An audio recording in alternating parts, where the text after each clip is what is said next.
2 years earlier, in the quiet town of Maybrook, Pennsylvania, something unimaginable happened.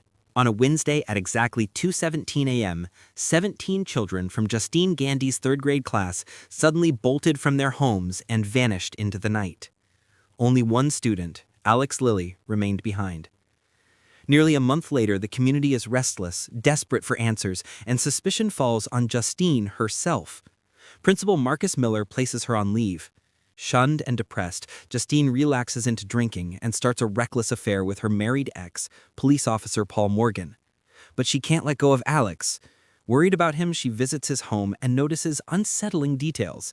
Every window covered in newspaper, his parents sitting eerily motionless in the dark. Alarmed, she asks Marcus to conduct a wellness check. One night, while staking out the house, Justine falls asleep in her car.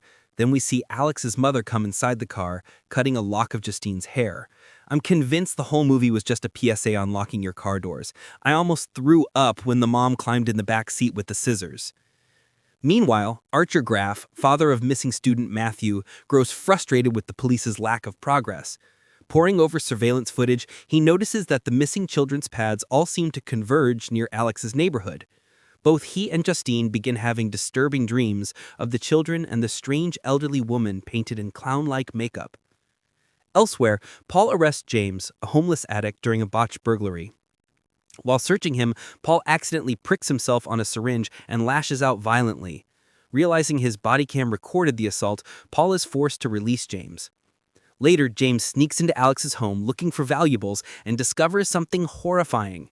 In the basement, Alex's parents and the missing children sit in a trance-like catatonic state.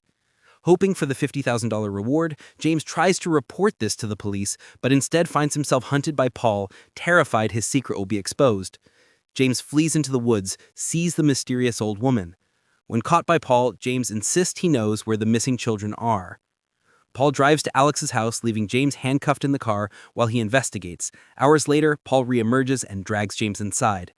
At school, Marcus finally meets the woman in person. She calls herself Gladys, claiming to be Alex's aunt and caretaker after his parents fell ill. But Gladys soon visits Marcus and his husband Terry at home. Using stolen ribbons and locks of hair, she performs a sinister ritual, enchanting Marcus and turning him into her pawn. Under her spell, Marcus kills Terry and sets out to murder Justine. He corners her at a gas station, but during the struggle is fatally struck by a car. Shaken, Justine joins forces with Archer. Comparing their discoveries, they realize the chilling truth. All the children had been running toward Alex's house that night. The curtain finally lifts. Gladys is revealed as a dying witch, feeding on children's life force to prolong her own. She had bewitched Alex's parents, holding their lives hostage to force Alex's silence.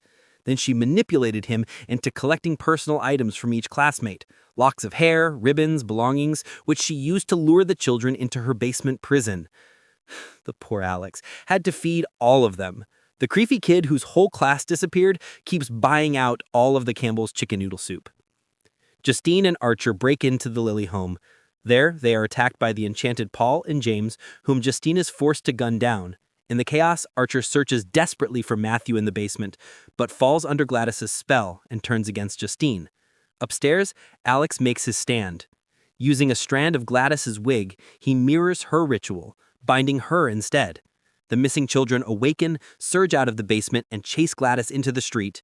In a nightmarish climax, they tear the witch apart, ending her reign of control. With Gladys destroyed, her victims are released. Archer survives, carrying Matthew home.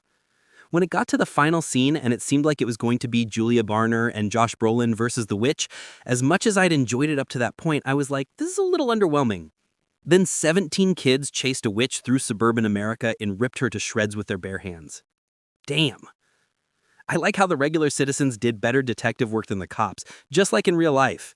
When Julia Gardner was running in the store and the dude was like, "Get out my store," as if it's a normal Tuesday, and she's like, "Fucking help me." Like, oh.